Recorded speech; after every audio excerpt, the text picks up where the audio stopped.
Welcome to speed news దండోరా. తల్లికి వందనం పథకంపై ఆంధ్రప్రదేశ్ ప్రభుత్వం శుభవార్త చెప్పింది. ఏపీలో తల్లికి వందనం పథకం పెండింగ్ దరఖాస్తులను రాష్ట్ర విద్యాశాఖ మంత్రి నారా లోకేష్ ఆమోదం తెలిపారు. విద్యాశాఖపై సమీక్ష సమావేశం నిర్వహించిన లోకేష్ పథకానికి సంబంధించి పెండింగ్లో ఉన్న 325 కోట్లు రిలీజ్కు అనుమతి ఇచ్చారు. దీంతో త్వరలోనే విద్యార్థుల తల్లుల ఖాతాల్లో తల్లికి వందనం పథకానికి సంబంధించిన సొమ్ము జమ కానుంది. ఉస్మానియా వర్సిటీ అనే పదం తెలంగాణకు ప్రత్యామ్నాయమని సీఎం రేవంత్ రెడ్డి అన్నారు.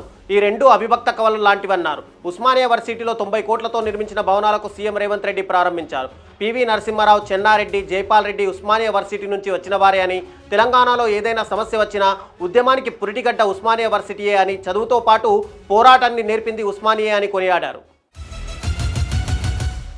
గాజాను స్వాధీనం చేసుకోవాలన్న లక్ష్యంతో ఇజ్రాయెల్ ముందుకు దూసుకుపోతుంది. ఇందులో భాగంగా దాడులను ఉధృతం చేసింది. సోమవారం గాజా ఆసుపత్రిపై భారీ వైమానిక దాడి జరగగా ఈ దాడిలో 3 జర్నలిస్టులు సహా 15 మంది మరణించారు.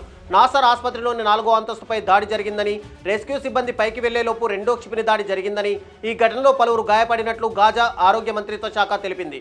తాము హమాస్ ఉగ్రవాదులని లక్ష్యంగా చేసుకున్నట్టు ఇజ్రాయెల్ ప్రకటించింది.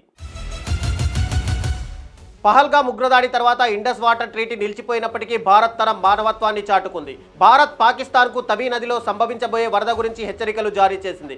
ఈ సమాచారాన్ని దౌత్య మార్గాల ద్వారా ఇస్లామాబాద్లోని భారత హై కమిషనర్ ద్వారా పాకిస్తాన్కు అందించినట్టు తెలుస్తుంది. ఉద్రిక్త పరిస్థితుల మధ్య ఇరు దేశాల మధ్య జరిగిన ఈ సంభాషణ ఓ కీలక పరిణామంగా పరిగణించబడింది. ఈ హెచ్చరిక తర్వాత పాకిస్తాన్ అధికారులు ప్రభావిత ప్రాంతాల్లో హెచ్చరికలు జారీ చేశారు. పశ్చిమ బెంగాల్ స్కూల్ రిక్రూట్మెంట్ స్కామ్కు సంబంధించి మనీ లాండరింగ్ కేసులో తృణమూల్ కాంగ్రెస్ ఎమ్మెల్యే జినాబ్ కృష్ణా సాహా ఎన్ఫోర్స్మెంట్ డైరెక్టరేట్ సోమవారం నాడు అరెస్ట్ చేసింది. ఈడీ దాడుల సమయంలో ముర్షిదాబాద్లోని తన నివాసంలో జిబాన్ సాహా ఉన్నారు. ఈడీ ప్రశ్నిస్తుండగా ఆయన గోడ దూకి పారిపోయేందుకు ప్రయత్నించారు. దీంతో సిఆర్పీఎఫ్ సిబ్బంది ఆయనను పట్టుకుంది. 5 ఈడీ అధికారులు ఆయనపై వరుస ప్రశ్నలు గుప్పించారు. ఒకదానికొకటి పొంతనలేని సమాధానాలు ఇవ్వడంతో పోలీసులు ఆయనను అరెస్ట్ చేశారు. అవినీతికి పాల్పడితే సాక్షాత్ దేశ ప్రధానమంత్రి అయినా జైలుకు వెళ్లాల్సిందే అని కేంద్ర హోంమంత్రి అమిత్ షా స్పష్టం చేశారు. జైలు పాలై జైల్లో కూర్చొని పాలన చేస్తామంటే ఇకపై కుదరదని ఆయన స్పష్టం చేశారు. ముఖ్యమంత్రి అయినా ప్రధానమంత్రి అయినా జైలు నుంచే పరిపాలన చేయడం మంచి విషయమేనా అని ప్రశ్నించారు. ఇలాంటి పద్ధతి మన ప్రజాస్వామ్యానికి మర్యాదపూర్వకంగా ఉంటుందా అంటూ విపక్ష పార్టీలపై ఆయన విరుచుకుపడ్డారు. ఇలాంటి సిద్ధాంతాలను మా పార్టీ తీవ్రంగా వ్యతిరేకిస్తుందన్నారు. జైలు నుంచే ప్రభుత్వాలను నడిపే పరిస్థితి మన దేశంలో రాకూడదన్నారు. విద్యుత్ స్తంభాలపై ఇంటర్నెట్ కేబుల్ వైర్ల తొలగింపుపై సోమవారం హైకోర్టు విచారణ చేపట్టింది.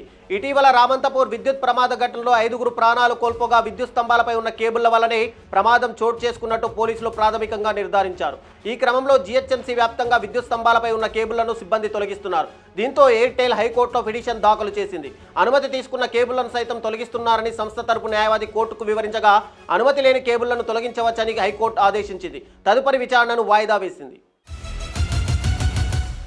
ప్రధానమంత్రి కార్యాలయం మంగళవారం అత్యున్నత సమావేశం నిర్వహిస్తుంది. ప్రధాని మోడీకి ప్రధాన కార్యదర్శి ఈ సమావేశానికి నేతృత్వం వహించనున్నారు. బుధవారం నుంచి ట్రంప్ విధించిన 50% సుంకం అమల్లోకి రానుండగా ఈ నేపథ్యంలో ఒక రోజు ముందు పీఎంఓ కీలక సమావేశం నిర్వహిస్తుంది.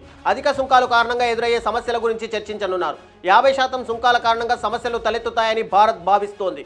వస్త్రాలు, తోలు, ఇంజనీరింగ్ వస్తువులు, ప్రత్యేక రసాయనాలు, పలు కీలక రంగాలు దెబ్బతినే పరిస్థితులు నెలకొన్న నేపథ్యంలో ఈ సమావేశం ప్రాధాన్యత సంతరించుకుంది. ఉస్మానియా యూనివర్సిటీ వేదికగా సీఎం రేవంత్ రెడ్డి చేసిన వ్యాఖ్యలకు BRS MLA Harish Rao counter ఇచ్చారు. సోమవారం హైదరాబాద్లోని ఇందిరా పార్క్ వద్ద ఆందోళన చేస్తున్న ఆశా వర్కర్లకు మాజీ మంత్రి హరీష్ రావు సంఘీభావం ప్రకటించారు. అనంతరం సీఎం రేవంత్ రెడ్డిని లక్ష్యంగా చేసుకుని హరీష్ రావు తీవ్ర వ్యాఖ్యలు చేశారు. దమ్ముంటే పోలీసులు లేకుండా ఓయూకు వెళ్లాలంటూ సీఎం రేవంత్ రెడ్డికి సవాల్ విసిరారు. తెలంగాణ ఉద్యమ సమయంలో సీఎం రేవంత్ రెడ్డి తెలుగుదేశం పార్టీలో ఉన్నాడని గుర్తు చేశారు. విద్యార్థులు ఇచ్చిన హామీలు నెరవేర్చలేదని ఓయూ సాక్షిగా క్షమాపణలు చెప్పాలంటూ డిమాండ్ చేశారు.